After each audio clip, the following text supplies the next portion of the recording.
Hi guys, well, a bit of fun now. I've just been out with a few others doing some bird surveys around John Darien, just northwest of Toowoomba, and I've stopped here at the Cory Street Park in Oakey, just on my way back home. And the reason why I've come here is I have been told that you can see budgerigars here. Now, from here to the coast is, I don't know, maybe 160 kilometres or something. This would be, they are an inland bird, and this, as far as I know, is as far east as they come. So, look, it's the middle of the day, it's a hot day. It's not the ideal time for looking for birds, but I just happen to be passing through here. So, I'll just sort of do a quick little video.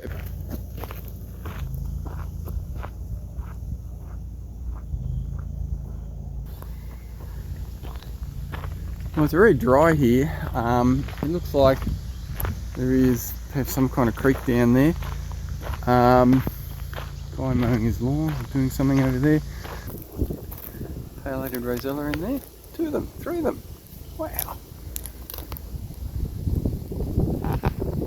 Where are you, mate?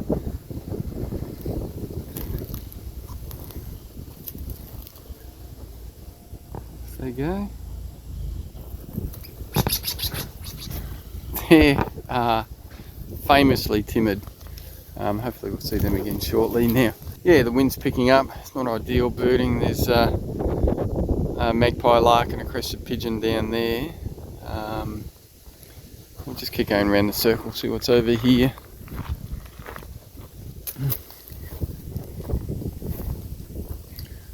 If it was later in the day or earlier in the morning, the chance of finding budgies just feeding on the ground would be good.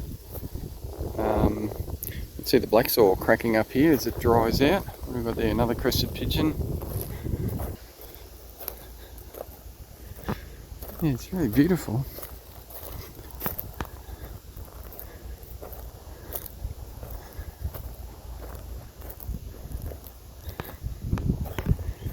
Nice circular track here. I just heard I think it's a cockatiel, aquarian. We'll go down here and have an explore, see if we can find them.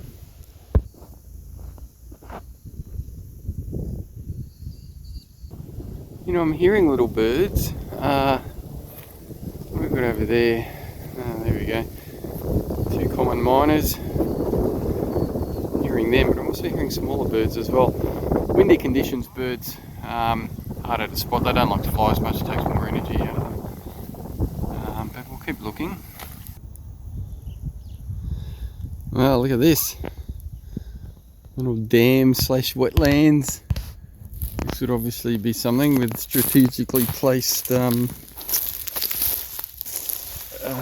these logs there. Have to come back here when it's wet. That would be good for both fish and birds and turtles. So look, how full there. Put a bit of thought into this place. Now a tree like that, look at that, how magnificent is that? So many nesting hollows that would be in there.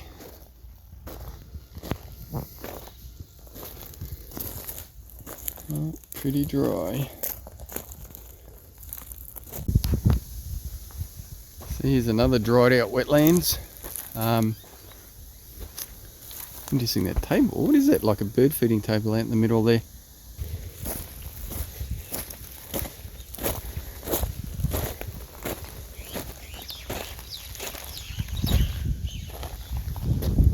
Sounds like a lot of common miners over there.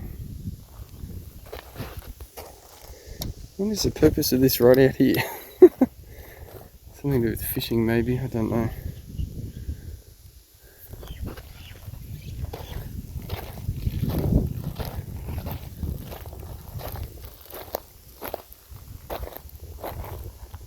Looks like one big dead carp.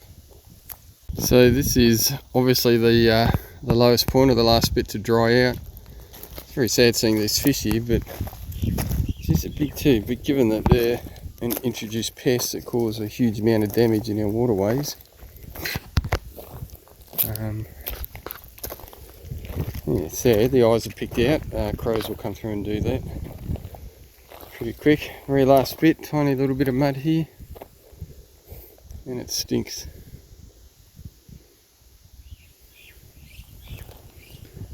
Lots of these common miners.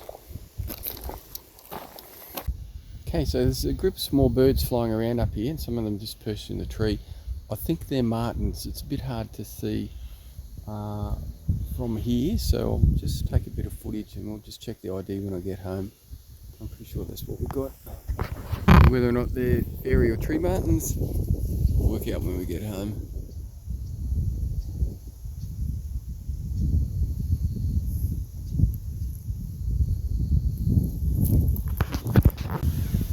This is such a magnificent tree. And what have we got up the very top? What just flew around there? Can't quite see it. Black-faced cuckoo shrike. So two of them. One's still on the tree. Here comes the other one. There it goes. But yeah, I mean, just look at that. Beautiful. So many hollows, and I'm still hearing a quarian or cockatiel not too far away. You often find birds aren't distributed evenly across an area, and I found a bit of a hot spot here. It's cooler, not really any water left, but that would have been the last place. So, you know, older trees, this is more attractive for the birds. Even some introduced birds. We have a couple more of these rock doves flying over now. But yeah, so let's just see what else I can find in this particular area.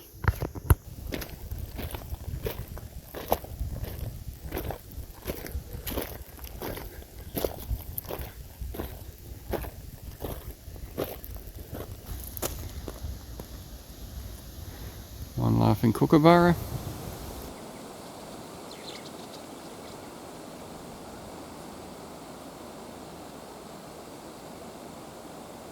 Look at how deep these cracks are.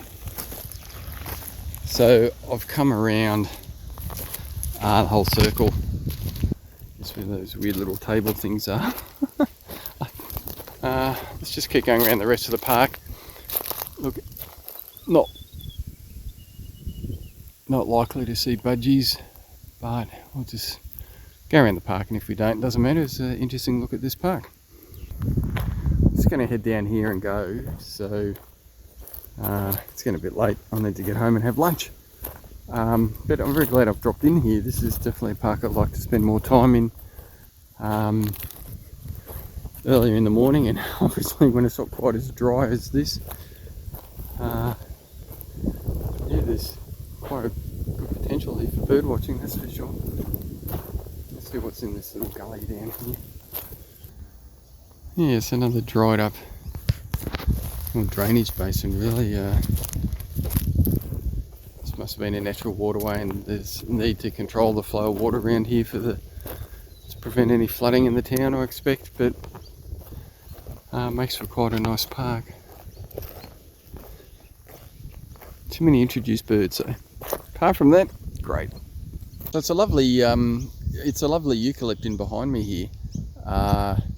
It's dominated by those two common miners, formerly known as Indian miners, right up the top there, and they're just going to prevent any other native bird that wants to use any of those nesting cavities. They'll just aggressively chase them off and even turf out their babies if they do manage to lay anything in there. So yeah, a bit of a problem. They're just roosting, being quiet at the moment, being the heat of the day. But I've seen probably about 5 pairs at least through here. This park is full of old trees, very important nesting site for native birds, and so that's the downside, I guess, of what's going on here. Public parks are quite different to wildlife reserves, so this is cleared. Obviously you want good access. It does open it up for more aggressive birds like the magpie larks, like I'm looking at over there, or the noisy miners. But you know, that's part of sharing the area. We need open spaces for kids to play in as well. But if we could just weed out these introduced birds, more of our native cavity nesters would be able to make use of this park. As a comparison, in this belt of trees behind me here, there's lots of noisy miners. There's probably about half a dozen just flying around, playing with each other. They again are their own kind of problem. Yes, they are native, they're a honey eater, but they're also quite aggressive. They're colonial, they'll work almost like a gang to chase out other birds.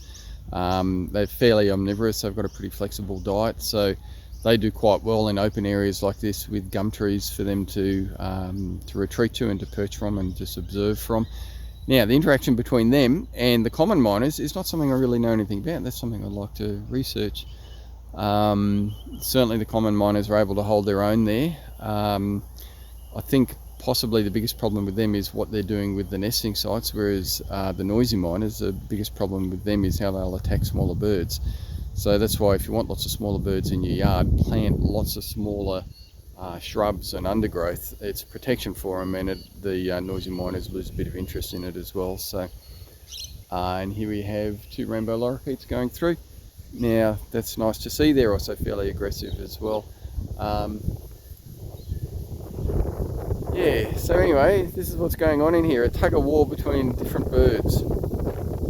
Hope you enjoyed my quick look around Cory Street Park. It says over here on the sign it's part of the Oakey Creek linear corridor, so obviously a water management strategy, but it makes for nice parkland as well. So heat of the day, wrong time to see lots and lots of birds, but I think I'm definitely going to come back here early one morning to see what else is around, so hopefully after a bit of rain as well.